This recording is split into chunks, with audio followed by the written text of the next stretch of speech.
日本時間5月6日、米国時間5月5日に放送された MLB ネットワークでは、大谷翔平と村上宗隆という日本人スター2人の現在地に注目が集まった。まず大谷については、投手としての進化が大きなテーマとなった。球速や奪三振率がわずかに低下する一方で、ストライクゾーンの際をつく精密な制球力が向上、ゴロ率の上昇も含め、これまでで最も完成度の高い投手との評価が下された。一方で打撃面では一時的な不振もあり、投手への集中が打撃に影響しているのではないかという議論も展開された。ただし、専門家の間では単なるスランプとする見方も根強い。そしてシカゴ、ホワイトソックスの村上宗隆も大きな話題となった。開幕から本塁打を量産し、リーグトップ争いを演じる中、打撃フォームや配球対応の進化が詳細に分析された。高めの速球への課題を抱えながらも、修正能力の高さが際立っている。異なる形で進化を続ける2人の存在は、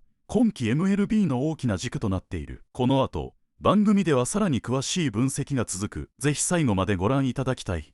One of the best. He's one of one. And while on the topic of one of one, Shohei Ohtani pitches tonight against the Astros. I was looking at his April numbers and I thought there's no way he's had a month this dominant on the mound. Take us inside. Yeah, I can make a case Shohei on the mound is better than ever in a very different way, because you look at some of his numbers and you see his velocity is actually down a tick. Okay. His strikeout rate is down. So you think, what's going on here? He's becoming a better pitcher than he ever has been before. And it's really the command of his stuff. When you look at the metrics on Shohei, these are career best for him so far. He's living on the edges of the plate. He used to just attack you in the middle.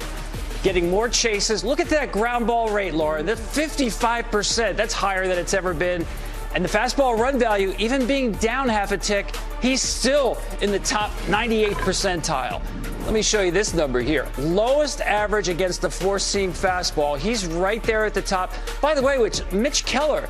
Actually, Shohei's profile now is a lot like Mitch Keller. Command and control guy, leaving on the edges of the plate. So let me show you an example from his last start and the way he worked the Marlins on the edges of the plate. He's been doing that all season so far. Watch these pitches all on the edges. We're going to go to a string of fastballs here. Back edge, back edge. He's getting the ball to arm side with his fastball better than ever. 3 in a row, absolutely dotted up. You want to see it against the lefty? Do it. Absolutely. Let's see it here. Inside fastball. Come on, that's a strike. Of course it is. We need ABS just to confirm that. I would challenge it too, that one, for no sure. No question, Shohei. Come on. How about the curveball? That is just a teardrop. And now he's going arm side with the pitch on the bottom of the zone. He can do both sides of the plate. That's a big out there, pitching with runners on first and third. Another situation here. Fastball arm side, fastball glove side. He's ahead of the count here.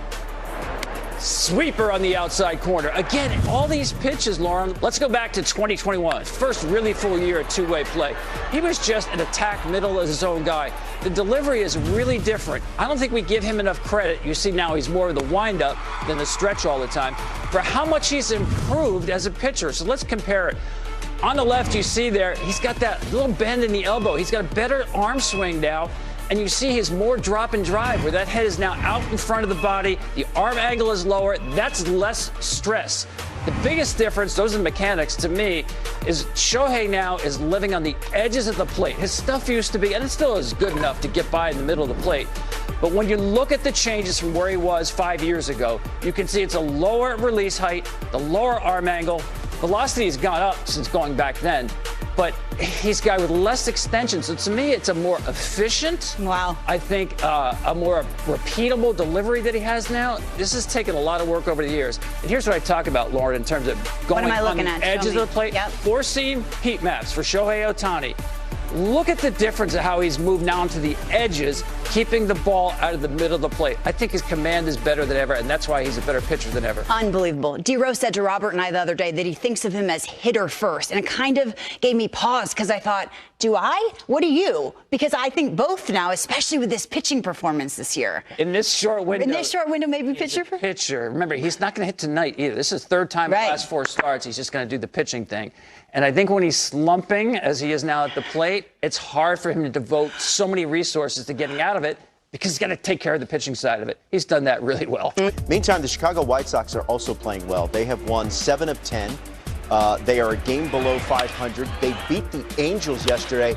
And what opened my eyes was not only Murakami went deep again, but the fact that they did it to Jose Soriano, who has been really good so far this season. What have you seen from the White Sox? I think for me, we love on the offense, right? Murakami's an easy story to fall in love with. Vargas goes deep last night, Colson Montgomery. But I want to flip the script a little bit with the White Sox. Davis Martin went out and punched 10 tickets last night. And an ERA under 2 Sean Burke has been good for them. Noah Schultz has come up and punching tickets. They're getting some starting pitching out of these young guns, and it's given their offense a chance. And you can't deny when you put the White Sox game on right now, Murakami has kind of he's endeared himself to this group super quick, and they're kind of feeding off it. They like him. And they're enjoying playing some young baseball around him. So it's been awesome to watch Will Venable and the White Sox try and pick their spots and cause some chaos. Tom, we kind of think that the American League Central will be a dogfight, kind of wide open all season. We don't know if there's one team capable of seizing control. Where do the White Sox fit into all this? Listen, if they pitch like this, they can hang in there in that division. There's no question about it. I didn't see the pitching being this good. I saw the offensive talent there, and let's face it, the rest of baseball kind of missed it on Murakami. Yeah, 2-year deal? Hey, Tom, like it's real.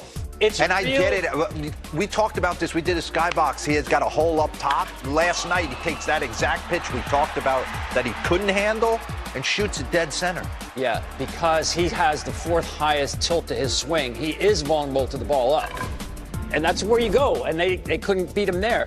His swing is almost identical to Shohei Ohtani's. And Ohtani's a much better low ball hitter than a high ball hitter as well and off speed. But he is crushing fastballs. He's slugging over 700. He hasn't hit a ground ball to the left side all year. He tries to catch and he hasn't. He wants to catch the ball out front. He's as good as I've seen, almost Jim Thome-ish in terms of getting the ball in the air to pull side. Just that swing has got a tremendous leverage to it. Yeah, he's going to punch out, but he's a difference maker. And what did he do for the first time last night? Got a double. Yes, he did. Yeah, he got a double. Singles and homers. He had no doubles, no triples. Mark McGuire country. Yeah, so hard to go out. Yeah, vibes are really good right now for the Chicago White Sox. So let's talk about quickly Kyle Tucker returning home, quote unquote, to face his former team, the Houston Astros. And what do you know? He went deep against the Astros. How would you assess the start for Kyle Tucker? There's no doubt. The Dodgers. Last 3-4 years, he's normally at around 270, 280 with 8 or 9 pumps right now. He's sitting at 240 with 4, so he's giving you half the production. I understand that. He's getting used to it. The interesting thing, we were going to do a skybox, which I still think we will do at some point. Super aggressive on the first pitch. First pitch, he's over 50%. He's never been that kind of hitter. Which I'm wondering, it's like when he's in the 2 slot in the order, is he thinking he's going to get pitched differently in this lineup with a Freddie Freeman behind him? But then Dave Roberts has hit him. He's moved him around in the order. Yeah, getting his feet under him, give him a minute. I still think he's going to be, fine. This is one of the better players in the game. But there has been a little bit more chase in his game and a little bit more ultra aggression in his game. And it hasn't led to... Usually guys that hammer first pitch, it's like, what is it, Nate? It's like 350 with some major slug. He 332. He's sitting like 275, 276 first pitch. What are you thinking? What is that face? I think this is just I just think period. that the Dodgers when you get a can new cover car, it. you're supposed to go easy for the first month or so. And you go to a new team like this with that kind of contract.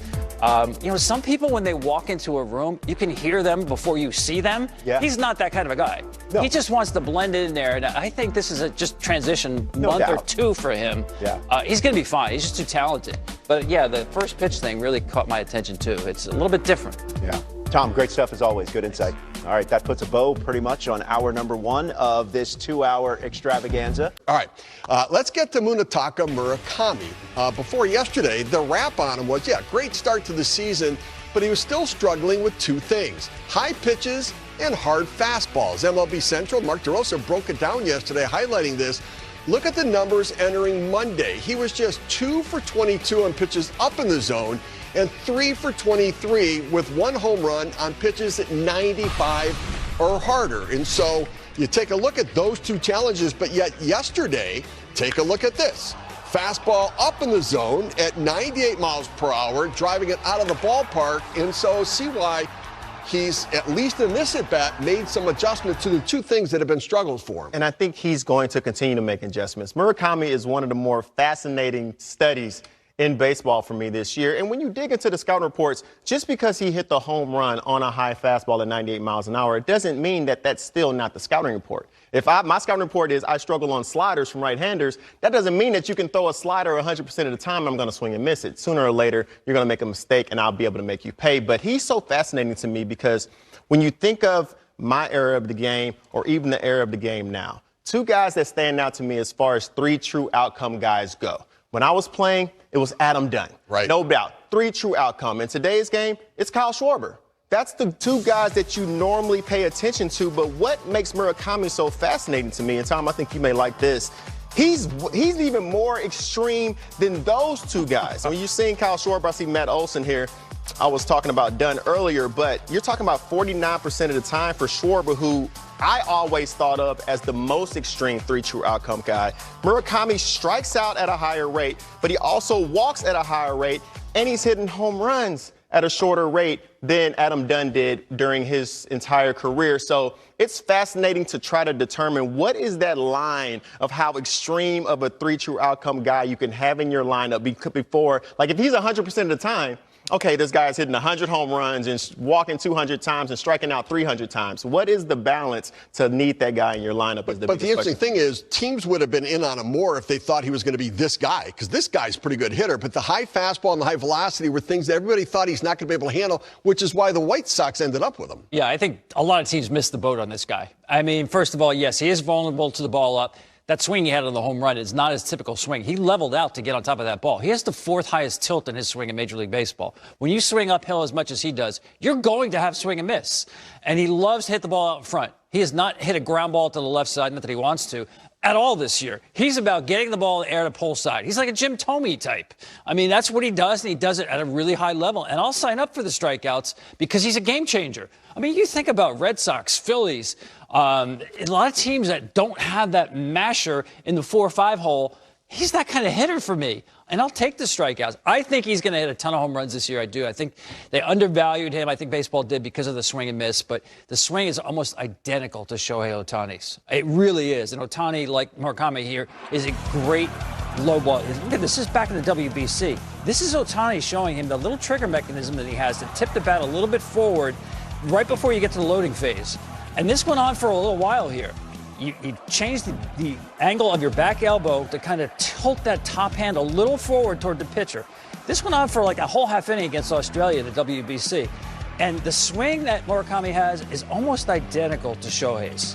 The hands are not quite as high as Shohei, but the path to the baseball is very similar, and both of them leverage the baseball and backspin it just about as good as you'll see. Interesting. I tell you what, he has really swung the bat well, and he's made a difference for everybody in that lineup. All right, we talked about some other sluggers. He had his first double yesterday, too, from Murakami. And so that has been something that certainly has not been part of his game. It's either been all or nothing.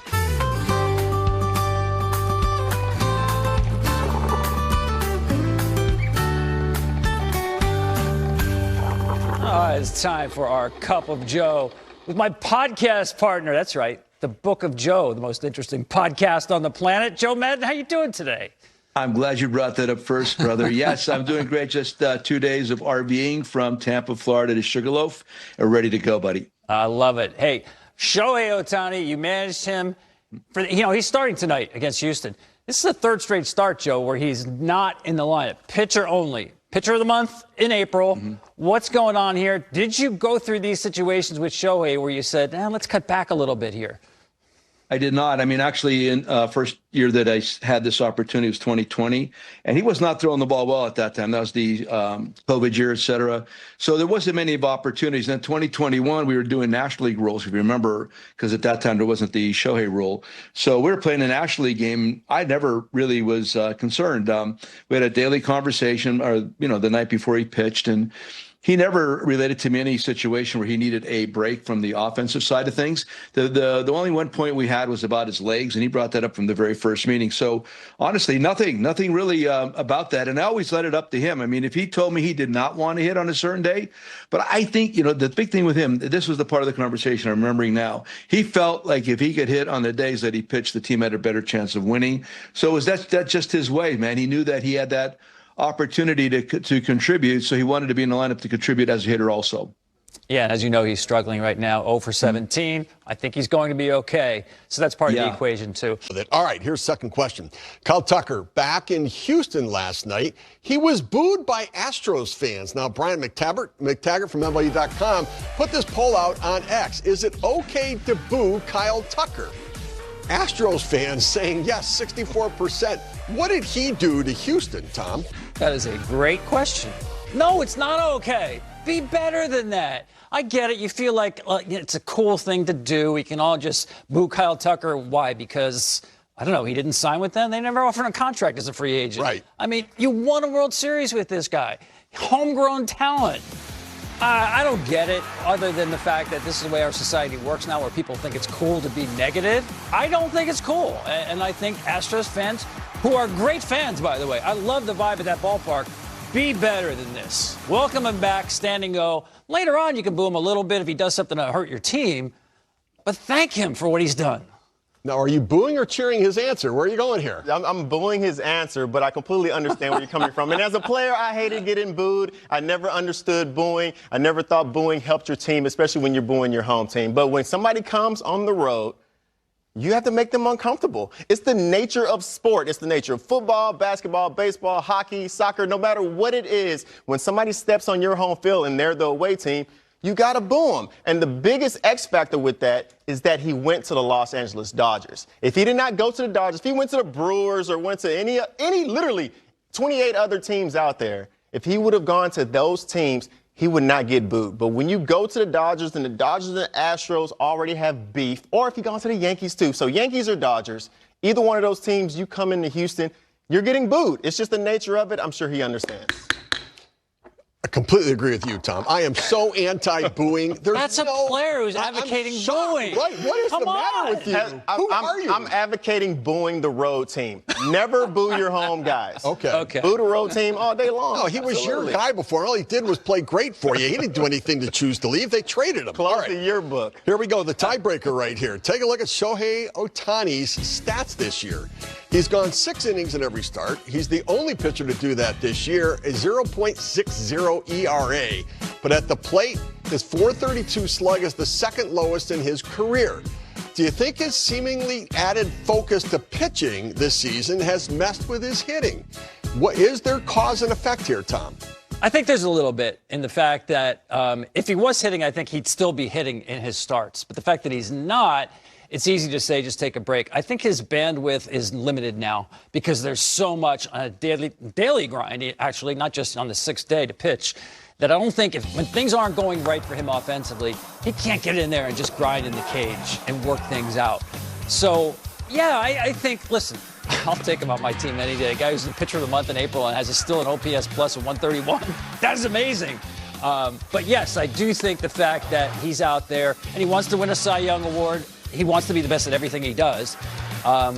Yeah, I think this probably is a price to pay offensively. It's a small price, though. He's still a great hitter. So is it cause and effect, or is it just a hitter who's going through it a little bit? I think it's a hitter who's going through it right now. I understand Shohei Ohtani. He understands his body. He's done this for years in the past. He knows how to manage it. I completely agree with you, Tom, on if you're having a major struggle with the bat and you still have to focus on pitching, you can't just fully lock in and go to the cage for 2 hours and be able to go out there and make the adjustment. But he's never needed that to make the adjustment. This guy's been a pitcher and a hitter every year. And let's go through the past years. This is not the first slump that he's ever gone through, nor any other hitter. Look, every single season. Hey, guess what? Great hitters go through slumps. So it's easy to say that the slump is because of the pitching.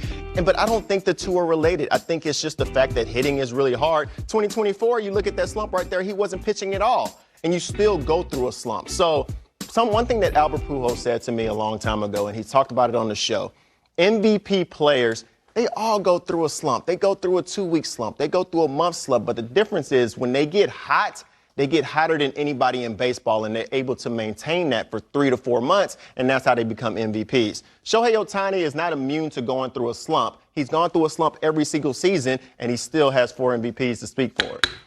I actually agree with Tom on this one as well. I know when you're looking at me. I do. I like to do the no-look reward here. So, like Magic Johnson. Yeah. So, but I look at it and I think, listen, when he was with the Angels a couple years ago, when he threw the complete game against Detroit, then he hit the 2 home runs and body started cramping up. It was his body's way of saying, rejecting being a two-way player. I think in the long run, the physical toll, the mental and emotional toll is going to catch up with him. And I think there may be the start of this happening right now. So I actually think that it is affecting his offense overall. Well done, Tom. You know what? I'm booing your performance in this today. 今回も最後までご視聴いただき、本当にありがとうございました。動画の内容を楽しんでいただけたでしょうか。もしよろしければ、チャンネル登録と高評価をお願いいたします。皆さんの応援が、今後の動画制作の大きな励みになります。それではまた次回の動画でお会いしましょう。